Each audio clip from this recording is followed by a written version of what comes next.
ವಾರ್ತೆಯ ಮುಖ್ಯಾಂಶಗಳು. ಗುರುಪೂರ್ಣಿಮೆ ನಿಮಿತ್ತ ಗುರುವಂದನೆ ಸಲ್ಲಿಸಿದ ಮಾಜಿ ಶಾಸಕಿ ರೂಪಾಲಿ ನಾಯ್ಕ್. ಸರ್ಕಾರಿ ಆಂಬ್ಯುಲೆನ್ಸ್ ಸೇವೆಗೆ ಚಾಲನೆ ನೀಡಿದ ಶಾಸಕ ಭೀಮಣ್ಣ ನಾಯ್ಕ್. ಮಾನವ ಕುಲ ತಲೆ ತಗ್ಗಿಸುವಂತಹ ಯಾವುದೇ ಘಟನೆಯನ್ನು ಸಹಿಸಲು ಸಾಧ್ಯವಿಲ್ಲ, ಶಾಸಕ ಶ್ರೀನಿವಾಸ್ ಮಾನೆ. ಜುಲೈ 14ರಂದು ಯಕ್ಷಗಾನದಲ್ಲಿ ಅಭಿನಯ ಮತ್ತು ಮುದ್ರೆ ಬಳಕೆಗಳ ಕಾರ್ಯಾಗಾರ. ಹೊಂಡಬಿದ್ದ ರಸ್ತೆಗೆ ದುರಸ್ತಿ ಕಾರ್ಯಕ್ಕೆ ಮುಂದಾದ ಲೋಕೋಪಯೋಗಿ ಇಲಾಖೆ. ಜಿಲ್ಲಾ ಸರ್ಜನ್ ಅಧಿಕಾರಿ ಮೇಲೆ ಲೋಕಾಯುಕ್ತ ಅಧಿಕಾರಿಗಳಿಂದ ದಾಳಿ. ಭಾರೀ ಪ್ರಮಾಣ ಮಳೆಯಿಂದ ಮನೆ ಕುಸಿದಿರುವ ಸ್ಥಳಕ್ಕೆ ಶಾಸಕ ಭೀಮಣ್ಣ ನಾಯ್ಕ್ ಭೇಟಿ. ಸರ್ಕಾರದ ನಡೆ ಕಾರ್ಯಕರ್ತರ ಕಡೆ ಕಾರ್ಯಕ್ರಮ ಯಶಸ್ವಿ. ಬಿಜೆಪಿ ಗ್ರಾಮೀಣ ಮಂಡಲ ಮತ್ತು ಜಿಲ್ಲಾ ರೈತ ಮೋರ್ಚಾ ವತಿಯಿಂದ ಪ್ರತಿಭಟನೆ. ವೀರಶೈವ ಲಿಂಗಾಯತ ಸಮಾಜದ ವತಿಯಿಂದ ನಾಗರಾಜ್ ಎಲಿಗಾರ್ ಅವರಿಗೆ ಸನ್ಮಾನ. ಬಿಜೆಪಿ ನಗರ ಘಟಕದಿಂದ ಗುರುಪೂರ್ಣಿಮೆಯ ಅಂಗವಾಗಿ ನಗರದ ಗುರುಕುಲದಲ್ಲಿ ಶ್ರೀ ಶಿವಮೂರ್ತಿ ಜೋಯಿಸ ಹಾಗೂ ರಾಮಕೃಷ್ಣಾಶ್ರಮದಲ್ಲಿ ಶ್ರೀ ಭಾವೇಶಾನಂದ ಸ್ವಾಮೀಜಿ ಅವರನ್ನು ಗೌರವಿಸಿ ಆಶೀರ್ವಾದ ಪಡೆಯುವ ಮೂಲಕ ಗುರುವಂದನಾ ಕಾರ್ಯಕ್ರಮ ಯಶಸ್ವಿಗೊಳಿಸಲಾಯಿತು. ರಾಜ್ಯ ಬಿಜೆಪಿ ಉಪಾಧ್ಯಕ್ಷೆ ಮಾಜಿ ಶಾಸಕಿ ರೂಪಾಲಿ ಎಸ್ ನಾಯ್ಕ್ ಅವರು ತಮ್ಮ ಕುಟುಂಬದವರೊಂದಿಗೆ ಆಗಮಿಸಿ ಗುರುಗಳಾದ ಶ್ರೀ ಶಿವಮೂರ್ತಿ ಜೋಯಿಸ ಅವರಿಗೆ ವಂದನಾರ್ಪಣೆ ಮಾಡಿ ಗೌರವಿಸಿ ಆಶೀರ್ವಾದ ಪಡೆದರು. ಬಿಜೆಪಿಯ ಪ್ರಮುಖರು, ಕಾರ್ಯಕರ್ತರು ಗುರುಗಳನ್ನು ಗೌರವಿಸಿ ಆಶೀರ್ವಾದ ಪಡೆದರು. ಈ ಸಂದರ್ಭದಲ್ಲಿ ನಗರಸಭೆ ಸದಸ್ಯೆ ಮೀನಾಕ್ಷಿ ಕಲ್ಗುಟ್ಕರ್, ಶಿಲ್ಪಾ ನಾಯ್ಕ್, ಪ್ರಮುಖರಾದ ಪ್ರಶಾಂತ್ ದೇಸಾಯಿ, ದೀಪಾಲಿ ನಾಯ್ಕ್, ಮಾಯಾ ನಾಯ್ಕ್, ಯುವ ಮುಖಂಡರಾದ ಪ್ರಭಾತ್ ಎಸ್ ನಾಯ್ಕ್ ಹಾಗೂ ಬಿಜೆಪಿ ಕಾರ್ಯಕರ್ತರು ಹಾಜರಿದ್ದರು. ಅಜ್ಞಾನದಿಂದ ಜ್ಞಾನದೆಡೆಗೆ, ಕತ್ತಲೆಯಿಂದ ಬೆಳಕಿನೆಡೆಗೆ, ಭಯದಿಂದ ನಿರ್ಭಯದೆಡೆಗೆ ಕರೆದುಕೊಂಡು ಹೋಗುವ ಅದ್ಭುತ ಶಕ್ತಿಯೇ ಗುರು. ಎಲ್ಲರಿಗೂ ಗುರುಪೂರ್ಣಿಮೆಯ ಶುಭಾಶಯಗಳು. ಶುಭಾಶಯ ಕೋರುವವರು ಮಂಕಾಳ್ ಎಸ್ ವೈದ್ಯ, ಸನ್ಮಾನ್ಯ ಸಚಿವರು, ಮೀನುಗಾರಿಕೆ, ಬಂದರು ಹಾಗೂ ಒಳನಾಡು ಜಲಸಾರಿಗೆ ಇಲಾಖೆ ಮತ್ತು ಉತ್ತರ ಕನ್ನಡ ಜಿಲ್ಲಾ ಉಸ್ತುವಾರಿ ಸಚಿವರು. ಜುಲೈ 11ರಂದು ನಗರದ ತಾಲೂಕು ಆಡಳಿತದ ಮುಂಭಾಗದಲ್ಲಿ ಶುಕ್ರವಾರ ಕಾಂಗ್ರೆಸ್ ಸರ್ಕಾರದ ಮಹತ್ವದ ಯೋಜನೆ ಅಡಿ ಕಾರ್ಮಿಕ ಸಚಿವ ಸಂತೋಷ್ ಲಾಡ್ ಅವರ ಇಲಾಖೆ ವತಿಯಿಂದ ನೋಂದಾಯಿತ ಕಟ್ಟಡ ಕಾರ್ಮಿಕರಿಗೆ ನೀಡಿದ ಸಂಚಾರಿ ಆರೋಗ್ಯ ಕ್ಲಿನಿಕ್ ವಾಹನಕ್ಕೆ ಶಾಸಕ ಭೀಮಣ್ಣ ನಾಯ್ಕ್ ಚಾಲನೆ ನೀಡಿದರು. ನಂತರ ಮಾತನಾಡಿದ ಅವರು, ಈ ಸಂಚಾರಿ ಆರೋಗ್ಯ ಘಟಕದ ಆಂಬ್ಯುಲೆನ್ಸ್ ವಾಹನ ಇಂದಿನಿಂದ ಶಿರಸಿ ಕೇಂದ್ರವಾಗಿಟ್ಟುಕೊಂಡು ಮುಂಡಗೋಡ್, ಸಿದ್ದಾಪುರ ಹಾಗೂ ಯಲ್ಲಾಪುರದಲ್ಲಿ ಈ ವಾಹನವು ಸಂಚರಿಸುತ್ತದೆ. ಇದರ ಉಪಯೋಗ ಮತ್ತು ಲಾಭವನ್ನು ನೋಂದಾಯಿತ ಕಟ್ಟಡ ಕಾರ್ಮಿಕರು ಪಡೆದುಕೊಳ್ಳಬೇಕೆಂದು ಹೇಳಿದರು. ಅಲ್ಲದೆ ಕಾರ್ಮಿಕ ಇಲಾಖೆಯಿಂದ ಕಟ್ಟಡ ನಿರ್ಮಾಣ ಕಾರ್ಮಿಕರ ಆರೋಗ್ಯ ಕಾಪಾಡುವ ನಿಟ್ಟಿನಲ್ಲಿ ಸಂಚಾರಿ ಆರೋಗ್ಯ ಕ್ಲಿನಿಕ್ ವಾಹನ ನಿಯೋಜನೆಗೊಂಡಿದೆ. ಈ ವಾಹನ ಶಿರಸಿ ಕೇಂದ್ರವಾಗಿ ಕಾರ್ಯನಿರ್ವಹಿಸಲಿದ್ದು, ಅದರಂತೆ ಶಿರಸಿ ಉಪವಿಭಾಗದಲ್ಲಿ ಅವಶ್ಯ ಕಂಡುಬಂದ ಕಡೆ ಸ್ಥಳ ಗುರುತಿಸಿ ಆ ಸ್ಥಳದಲ್ಲಿ ಕಾರ್ಮಿಕರ ಆರೋಗ್ಯ ತಪಾಸಣೆ ಮಾಡಲಿದೆ ಎಂದರು. ಅಲ್ಲದೆ ಈ ವಾಹನದಲ್ಲಿ ನುರಿತ ವೈದ್ಯರಿಂದ ಇಸಿಜಿ, ಬಿಪಿ, ಶುಗರ್ ಹೀಗೆ ಎಲ್ಲ ರೀತಿಯ ತಪಾಸಣೆ ನಡೆಯಲಿದೆ ಮತ್ತು ಇದರ ಸೇವೆಯನ್ನು ನೋಂದಾಯಿತ ಕಟ್ಟಡ ಕಾರ್ಮಿಕರಿಗೆ ಮಾತ್ರ ಸೇವೆ ಲಭ್ಯವಾಗಲಿದೆ ಎಂದು ತಿಳಿಸಿದರು. ಈ ಸಂದರ್ಭದಲ್ಲಿ ನಗರ ಯೋಜನಾ ಪ್ರಾಧಿಕಾರದ ಅಧ್ಯಕ್ಷ ಜಗದೀಶ್ ಗೌಡ, ಎಸಿ ಕುಮಾರಿ ಕಾವ್ಯರಾಣಿ, ಹೆಚ್ಚುವರಿ ಪ್ರಭಾರಿ ತಹಶೀಲ್ದಾರ್ ರಮೇಶ್ ಹೆಗಡೆ, ಕಾರ್ಮಿಕ ಇಲಾಖೆಯ ಜೋನರ್ ಹೆಡ್ ಜಯಂತ್ ನಾಯ್ಕ್, ಕಾರ್ಮಿಕಾಧಿಕಾರಿ ವೀಣಾ ಮುಂತಾದವರು ಉಪಸ್ಥಿತರಿದ್ದರು. ಆರೋಗ್ಯಕ್ಕೆ ತೊಂದರೆ ಆಗಬಾರ್ದು, ಅವ್ರಿಗೆ ಏನಾದರೂ ಸಂಬಂಧಪಟ್ಟ ಕೆಲಸ ಮಾಡ್ತಕ್ಕಂಥ ಸಂದರ್ಭದಲ್ಲಿ ಏನಾದರೂ ಅವುಗಳ ಆದಾಗ ತಕ್ಷಣ ಅಲ್ಲಿ ಹೋಗಿ ಅವ್ರಿಗೆ ಚಿಕಿತ್ಸೆಯನ್ನು ಕೊಡ್ತಕ್ಕಂಥ ಕೆಲಸವನ್ನು ಮಾಡಬೇಕು ಅಂತ ಉದ್ದೇಶನ ಇವತ್ತು ಈ ಬಸ್ಸನ್ನು ನಮ್ಮ ಸಿರ್ಸಿ, ಸಿದ್ದಾಪುರ, ಯಲ್ಲಾಪುರ ಮತ್ತು ತುಮಕೂರಿಗೆ ಕಳಿಸುವಂಥ, ನಾವು ಎಲ್ಲ ಬೇರೆ ಬಸ್ಸನ್ನು ಕೊಟ್ಟಿರುವಂಥ.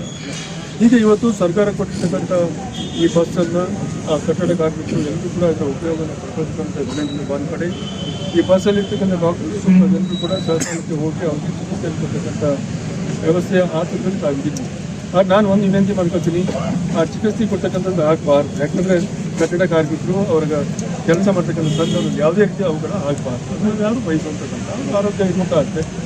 ಆದರೂ ಕೂಡ ದೊಡ್ಡ ದೊಡ್ಡ ಕಟ್ಟಡ ಏನು ನಡೆದಿದೆಯೋ ಹೋಗಿ ಅವರ ಬಿಡುವಿನ ಸಮಯದಲ್ಲಿ ಅವರ ಆರೋಗ್ಯದ ತಪಾಸಣೆ ಮಾಡೋದ್ರ ಮುಖಾಂತರ ಅವರ ದೇಹದ ಒಂದು ಸದೃಢತೆಯನ್ನು ಅವರಿಗೆ ಗುರುತಿಸಿ ಅವ್ರಿಗೆ ಬೇಕಾಗ್ತಕ್ಕಂಥ ಮೆಡಿಸಿನ್ ಮತ್ತೊಂದು ಕೊಡ್ತಕ್ಕಂಥ ವ್ಯವಸ್ಥೆ ಅವ್ರಿಗೆ ಬರೀ ಅವ್ರು ಒಂದೇ ಅಂತಲ್ಲ, ಅವರ ಫ್ಯಾಮಿಲಿ ಇರ್ಬೋದು, ಮಕ್ಕಳಿಗಿರ್ಬೋದು, ಅವರೆಲ್ಲರಿಗೂ ಕೂಡ ಇದರ ಸೇವೆ ಸಿಗಲಿ.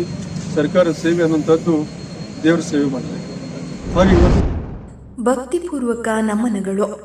ಭಕ್ತೋದ್ಧಾರಕ ಲೋಕ ಕಲ್ಯಾಣ ಚಿಂತನೆ ನಾಡಿನ ಸುಭಿಕ್ಷಕ್ಕಾಗಿ ಸನಾತನ ಗುರು ಪರಂಪರೆಯ ಧಾರ್ಮಿಕ ಆಚರಣೆಯಾಗಿ ಚಾತುರ್ಮಾಸ್ಯ ವ್ರತ ಸಂಕಲ್ಪ ಕೈಗೊಂಡಿರುವ ಶ್ರೀ ಸ್ವರ್ಣವಲ್ಲಿ ಶ್ರೀಮದ್ ಗಂಗಾಧರೇಂದ್ರ ಸರಸ್ವತಿ ಮಹಾಸ್ವಾಮಿಗಳವರು ಹಾಗೂ ದ್ವಿತೀಯ ಚಾತುರ್ಮಾಸ್ಯ ವ್ರತ ಕೈಗೊಂಡಿರುವ ತತ್ಕರ ಕಮಲ ಸಂಜಾತರಾದ ಶ್ರೀ ಆನಂದ ಬೋಧೀಂದ್ರ ಮಹಾಸ್ವಾಮಿಗಳು, ಶ್ರೀ ರಾಮಚಂದ್ರಾಪುರ ಮಠದ ಶ್ರೀಮದ್ ರಾಘವೇಶ್ವರ ಭಾರತಿ ಮಹಾಸ್ವಾಮಿಗಳವರು, ಶ್ರೀ ಮನ್ನೆಲೆಮಾವು ಮಠದ ಶ್ರೀಮದ್ ಮಾಧವಾನಂದ ಭಾರತಿ ಮಹಾಸ್ವಾಮಿಗಳು ಹಾಗೂ ಕನ್ಯಾಡಿ ಶ್ರೀ ರಾಮಕ್ಷೇತ್ರದ ಶ್ರೀ ಶ್ರೀ ಬ್ರಹ್ಮಾನಂದ ಸರಸ್ವತಿ ಸ್ವಾಮೀಜಿ, ಶ್ರೀ ಪರ್ತಗಾಳಿ ಮಹಾಸಂಸ್ಥಾನದ ಪೀಠಾಧೀಶರಾದ ಶ್ರೀಮತ್ ಶ್ರೀ ವಿದ್ಯಾಧೀಶ ತೀರ್ಥ ಸ್ವಾಮೀಜಿಗಳ ಪಾದಾರವಿಂದಗಳಿಗೆ ನಮಿಸುತ್ತಾ ಆಶೀರ್ವಾದ ಬೇಡುತ್ತಾ ಸರ್ವರಿಗೂ ಗುರುಪೂರ್ಣಿಮೆಯ ಹಾರ್ದಿಕ ಶುಭಾಶಯಗಳು. ಶುಭಾಶಯ ಕೋರುವವರು ಶ್ರೀ ಅನಂತಮೂರ್ತಿ ಹೆಗಡೆ, ಜಿಲ್ಲಾ ಉಪಾಧ್ಯಕ್ಷರು, ಬಿಜೆಪಿ ರೈತ ಮೋರ್ಚಾ ಉತ್ತರ ಕನ್ನಡ ಅಧ್ಯಕ್ಷರು, ಶ್ರೀ ಅನಂತಮೂರ್ತಿ ಹೆಗಡೆ ಚಾರಿಟೇಬಲ್ ಟ್ರಸ್ಟ್, ಶಿರಸಿ. ಮಾನವ ಕುಲ ತಲೆ ತಗ್ಗಿಸುವಂತಹ ಯಾವುದೇ ಘಟನೆಯನ್ನು ಸಹಿಸುವುದು ಸಾಧ್ಯವಿಲ್ಲ. ಅಂಥ ಘಟನೆಗಳು ನಡೆದ ಸಂದರ್ಭದಲ್ಲಿ ಅದನ್ನು ರಾಜಕೀಯವಾಗಿ ಬಳಸುವುದು, ಲಾಭ ಮಾಡಿಕೊಳ್ಳುವುದನ್ನು ಸಮಾಜವೂ ಸಹ ಒಪ್ಪದು ಎಂದು ಶಾಸಕ ಶ್ರೀನಿವಾಸ್ ಮಾನೆ ಹೇಳಿದರು.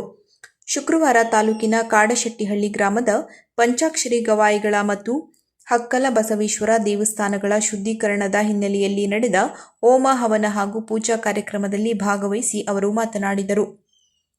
ಕೆಲ ದಿನಗಳ ಹಿಂದೆ ಸೃಷ್ಟಿ ಮತ್ತು ಪ್ರಕೃತಿಗೆ ವಿರುದ್ಧ ಓರ್ವ ಕ್ರೂರ ವ್ಯಕ್ತಿ ಮಾಡಿರುವ ಹೇಯ ಕೃತ್ಯದಿಂದ ಎಲ್ಲರಿಗೂ ನೋವಾಗಿದೆ, ಮಾನಸಿಕ ನೆಮ್ಮದಿ ಕದಡಿದೆ. ಹಾಗಾಗಿ ನೋವು ದೂರ ಮಾಡುವ ಉದ್ದೇಶದಿಂದ ಗ್ರಾಮಸ್ಥರು ಪಕ್ಷಾತೀತ ಮತ್ತು ಜಾತ್ಯತೀತವಾಗಿ ಹೋಮ ಹವನ ಹಾಗೂ ಪೂಜಾ ಕಾರ್ಯಕ್ರಮ ಆಯೋಜಿಸಿದ್ದಾರೆ ಎಂದರು. ನಮ್ಮದು ಹಾನ್ಗಲ್ ಕುಮಾರೇಶನ ನಾಡು, ಪಂಚಾಕ್ಷರಿ ಪುಟ್ಟರಾಜ ಗವಾಯಿಗಳ ಬೀಡು. ಆ ಕಾಲದಲ್ಲಿಯೇ ಮಹಾತ್ಮರು, ಶರಣರು, ಸೂಫಿಗಳು ಜಾತಿ ಧರ್ಮ ಮೀರಿ ಮಾನವೀಯತೆ ಉಳಿಸುವ ಸಂದೇಶ ಸಾರಿದ್ದಾರೆ. ಹಾಗಾಗಿ ಏನಾದರೂ ನೋವಾಗುವಂಥ ಘಟನೆ ನಡೆದರೆ ನನಗೇನು ಲಾಭ ಎಂದು ಭಾವಿಸದೆ ನಾವೆಲ್ಲ ಜಾತ್ಯತೀತವಾಗಿ ಖಂಡಿಸಿ ಜೊತೆಯಾಗಿ ಎದುರಿಸಬೇಕಿದೆ ಎಂದರು. ದೇವಸ್ಥಾನದಲ್ಲಿ ಬೆಳಗ್ಗೆಯಿಂದಲೇ ಹೂತನಹಳ್ಳಿಯ ಸಿಂದಗಿ ಮಠದ ಶಂಭುಲಿಂಗ ಶಿವಾಚಾರ್ಯ ಸ್ವಾಮೀಜಿ ಸಾನ್ನಿಧ್ಯದಲ್ಲಿ ಮಹಾರುದ್ರಾಭಿಷೇಕ, ಗಣಹೋಮ, ಗಣಶಾಂತಿ ಹೋಮ, ನವಗ್ರಹ ಶಾಂತಿ ಹೋಮ ಸೇರಿದಂತೆ ನಾನಾ ಪೂಜಾ ಕೈಂಕರ್ಯಗಳು ಶ್ರದ್ಧೆ ಭಕ್ತಿಯಿಂದ ನಡೆದವು. ಈ ಸಂದರ್ಭದಲ್ಲಿ ವಿಜಯಕುಮಾರ್ ದೊಡ್ಡಮನಿ, ಪಂಚಾಕ್ಷರಿ ಗೌಡ ಪಾಟೀಲ್, ಪಂಚಾಕ್ಷರಯ್ಯ ಚರಂತಿಮಠ, ಬಸಪ್ಪ ಶಿವಣ್ಣನವರ್, ರಮೇಶಗೌಡ ಪಾಟೀಲ್, ಪ್ರಭು ಕಡಕೋಳ, ಮಲ್ಲಿಕಾರ್ಜುನಯ್ಯ ಚಿಕ್ಕಮಠ, ಶಿವಕುಮಾರಗೌಡ ಪಾಟೀಲ, ಚಂದ್ರಗೌಡ ಪಾಟೀಲ ಮುಂತಾದವರು ಹಾಜರಿದ್ದರು. ಯಕ್ಷಗಾನದಲ್ಲಿ ಅಭಿನಯ ಮತ್ತು ಮುದ್ರೆ ಬಳಕೆಗಳ ಕಾರ್ಯಾಗಾರ ಜುಲೈ 14ರಂದು ನಗರದ ಯೋಗ ಮಂದಿರದಲ್ಲಿ ನಡೆಯಲಿದೆ. ವಿದ್ಯಾವಾಚಸ್ಪತಿ ಉಮಾಕಾಂತ್ ಭಟ್ ಕೆರೆಕೈರ ಪರಿಕಲ್ಪನೆ ಹಾಗೂ ನಿರ್ದೇಶನದಲ್ಲಿ ಯಕ್ಷಶಾಲ್ಮಲಾ ಸ್ವರ್ಣವಲ್ಲಿ ಶಬರ ಸಂಸ್ಥೆ ಸೋಂದಾ, ಶ್ರೀಪ್ರಭಾ ಸ್ಟುಡಿಯೋ ಇದರ ಸಹಯೋಗದಲ್ಲಿ ಬೆಳಗ್ಗೆ 10 ಗಂಟೆಯಿಂದ ಸಂಜೆ 4 ಗಂಟೆಯವರೆಗೆ ನಡೆಯಲಿದೆ. ಈ ಕಾರ್ಯಾಗಾರದಲ್ಲಿ ಸಂಪನ್ಮೂಲ ವ್ಯಕ್ತಿಗಳಾಗಿ ಕೆಜಿ ಮಂಜುನಾಥ್, ರಾಮಕೃಷ್ಣ ಹೆಗಡೆ ಹಿಲ್ಲೂರು ಭಾಗವಹಿಸಲಿದ್ದಾರೆ. ಆಸಕ್ತರು ಭಾಗವಹಿಸಿ ಯಕ್ಷಗಾನದಲ್ಲಿ ಅಭಿನಯ, ಮುದ್ರೆಗಳು, ಪ್ರಯಾಣ ಕುಣಿತ, ವಡ್ಡೋಲಕ ಹೀಗೆ ಉಪಯುಕ್ತ ವಿಷಯಗಳ ಕುರಿತಾಗಿ ಸೋದಾಹರಣ, ಪ್ರಾತ್ಯಕ್ಷಿಕೆ, ಚರ್ಚೆಗಳಲ್ಲಿ ಪಾಲ್ಗೊಳ್ಳಬಹುದಾಗಿದೆ. ಆಸಕ್ತರು ನಾಗರಾಜ್ ಜೋಶಿ ಸೋಂದಾ ಇವರನ್ನು ಸಂಪರ್ಕಿಸಬಹುದಾಗಿದೆ. ಸಂಪರ್ಕಿಸುವ ದೂರವಾಣಿ ಸಂಖ್ಯೆ 9448756273 ಹಾಗೂ 7975760696. ಜುಲೈ 11ರಂದು ನಗರದ ಅಶ್ವಿನಿ ಸರ್ಕಲ್ನಿಂದ ಎಂಎಂ ಕಲಾ ಮತ್ತು ವಿಜ್ಞಾನ ಕಾಲೇಜ್ ರಸ್ತೆಯವರೆಗೂ ರಸ್ತೆಯಲ್ಲಿ ದೊಡ್ಡ ದೊಡ್ಡ ಗುಂಡಿಗಳು ಬಿದ್ದು ವಾಹನ ಸವಾರರಿಗೆ ಮತ್ತು ವಿದ್ಯಾರ್ಥಿಗಳಿಗೆ ತುಂಬಾ ತೊಂದರೆಯಾಗಿತ್ತು. ಅಲ್ಲದೆ ರಸ್ತೆಯ ಅಕ್ಕಪಕ್ಕ ಕಾಲೇಜಿನ ವಿದ್ಯಾರ್ಥಿಗಳು ಕಾಲೇಜಿಗೆ ಹೋಗುವಾಗ ಮತ್ತು ಬರುವಾಗ ಬಸ್ಸು, ಲಾರಿ, ಕಾರುಗಳು ವೇಗವಾಗಿ ಬರುವುದರಿಂದ ವಿದ್ಯಾರ್ಥಿಗಳಿಗೆ ಕೆಸರು ನೀರು ಸಿಡಿದು ಶಾಲಾ ಸಮವಸ್ತ್ರದಲ್ಲಿರುವ ವಿದ್ಯಾರ್ಥಿಗಳ ಬಟ್ಟೆಗಳು ಗಲೀಜು ಆಗುತ್ತಿತ್ತು ಮತ್ತು ವಾಹನ ಸವಾರರು ಗುಂಡಿ ತಪ್ಪಿಸಲು ಹೋಗಿ ಪ್ರಾಣಕ್ಕೆ ಆಪತ್ತು ತರುವಂತಹ ಪರಿಸ್ಥಿತಿ ನಿರ್ಮಾಣವಾಗಿರುವ ಹಿನ್ನೆಲೆಯಲ್ಲಿ ಸ್ವತಃ ಲೋಕೋಪಯೋಗಿ ಅಧಿಕಾರಿಗಳಾದ ಎಇಇ ಅರುಣ್ ಡಿ, ಎಇಗಳಾದ ಪ್ರಶಾಂತ್ ಎಸ್ಎಚ್, ನಾಗರಾಜ್ ನಾಯ್ಕ್ ಮುಂದೆ ನಿಂತು ಹೊಂಡ ಬಿದ್ದ ರಸ್ತೆಗೆ ವೆಟ್ ಮಿಕ್ಸ್ ಹಾಕಿ ರಸ್ತೆಯಲ್ಲಿ ಬಿದ್ದ ಗುಂಡಿಗಳನ್ನು ಮುಚ್ಚುತ್ತಿರುವಾಗ ಶಾಸಕ ಭೀಮಣ್ಣ ನಾಯ್ಕ್ ಅವರು ಖುದ್ದಾಗಿ ಸ್ಥಳಕ್ಕೆ ಬಂದು ರಸ್ತೆಯಲ್ಲಿ ಬಿದ್ದ ಗುಂಡಿಗಳನ್ನು ಸರಿಯಾಗಿ ಮುಚ್ಚಿ ಸಾರ್ವಜನಿಕರಿಗೆ ಮತ್ತು ವಾಹನ ಸವಾರರಿಗೆ ಸುಗಮವಾಗಿ ಸಂಚರಿಸಲು ಅನುಕೂಲ ಕಲ್ಪಿಸಿಕೊಡಬೇಕೆಂದು ಅಧಿಕಾರಿಗಳಿಗೆ ತಿಳಿಸಿದರು.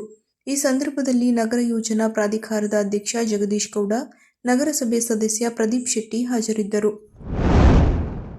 ಜುಲೈ 10ರಂದು ಗುತ್ತಿಗೆದಾರನಿಂದ ಲಂಚ ಪಡೆಯುತ್ತಿದ್ದ ವೇಳೆ ಕಾರವಾರದ ಜಿಲ್ಲಾಸ್ಪತ್ರೆಯ ಜಿಲ್ಲಾ ಸರ್ಜನ್ ಲೋಕಾಯುಕ್ತರ ಬಲೆಗೆ ಬಿದ್ದ ಘಟನೆ ಕಾರವಾರದ ಕಿಮ್ಸ್ ಆಸ್ಪತ್ರೆಯಲ್ಲಿ ಗುರುವಾರ ನಡೆದಿದೆ. 3,50,000 ಮೌಲ್ಯದ ಹಾಸಿಗೆ ಬೆಡ್ಗಳನ್ನು ಕಿಮ್ಸ್ ವೈದ್ಯಕೀಯ ಆಸ್ಪತ್ರೆಗೆ ಸರಬರಾಜು ಮಾಡಲು 8 ತಿಂಗಳ ಹಿಂದೆ ಟೆಂಡರ್ ಪಡೆದಿದ್ದ ಅಂಕೋಲಾದ ಮೌಸಿನ್ ಅಹಮದ್ ಶೇಖ್ ಬಳಿ ಹಣ ಬಿಡುಗಡೆಗೆ 75,000ವನ್ನು ಜಿಲ್ಲಾ ಸರ್ಜನ್ ಶಿವಾನಂದ್ ಕುಡ್ತಾಲ್ಕರ್ ಲಂಚದ ಬೇಡಿಕೆ ಕೇಳಿದ್ದರು. ಇದಲ್ಲದೆ 2014ರಲ್ಲಿ 16 ಲಕ್ಷದ ಟೆಂಡರ್ ಪಡೆದಿದ್ದು ಇದಕ್ಕೆ 5.5 ಲಕ್ಷ ಲಂಚ ನೀಡಿದ್ದರು.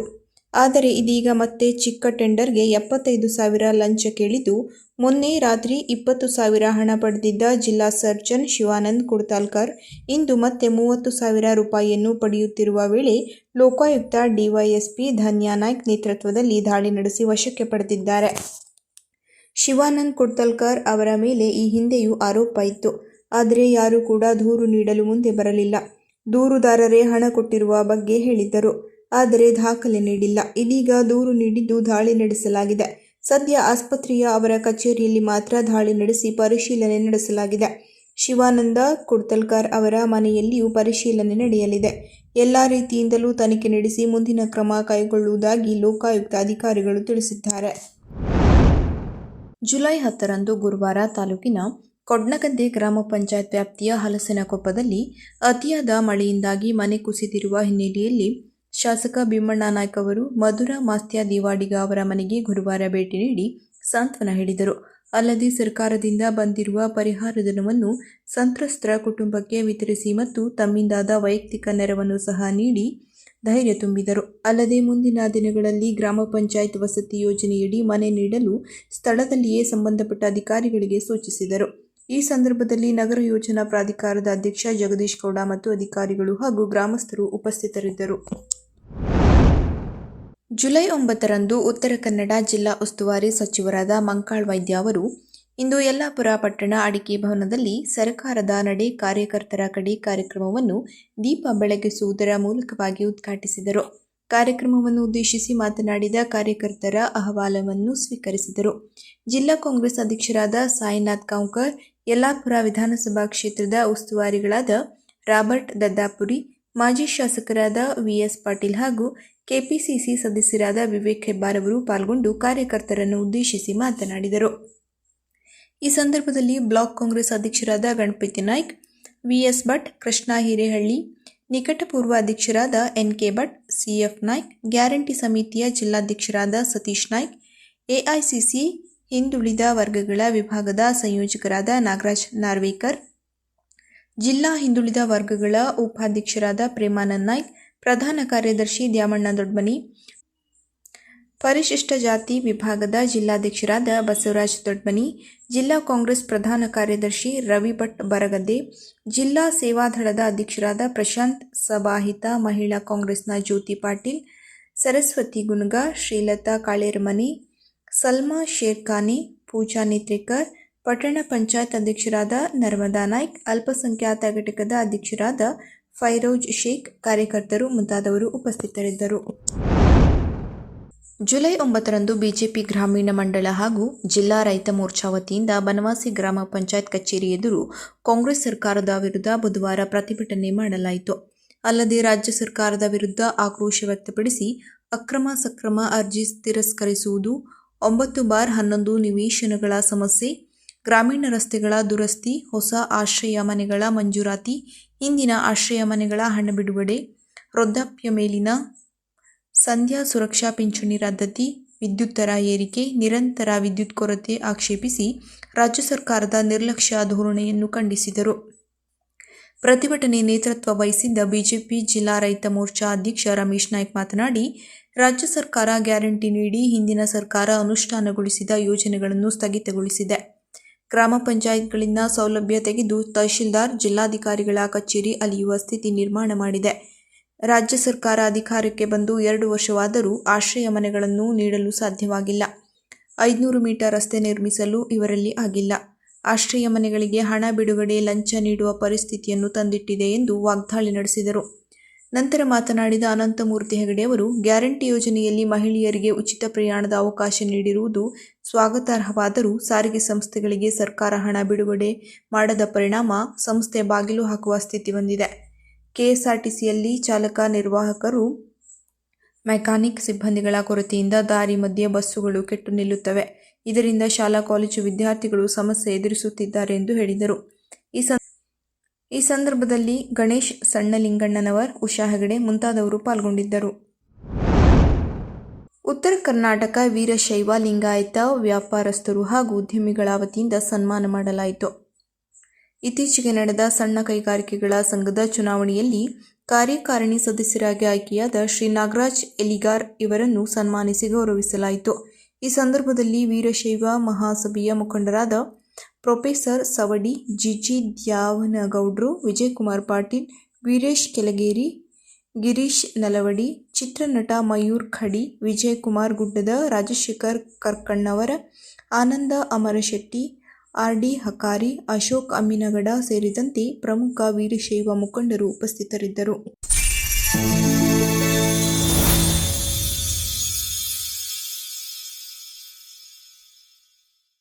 ಕದಂಬ ನ್ಯೂಸ್ ಫಸ್ಟ್, ನಿರ್ಭೀತಿಯಿಂದ ನಿಮ್ಮ ಪರವಾಗಿ.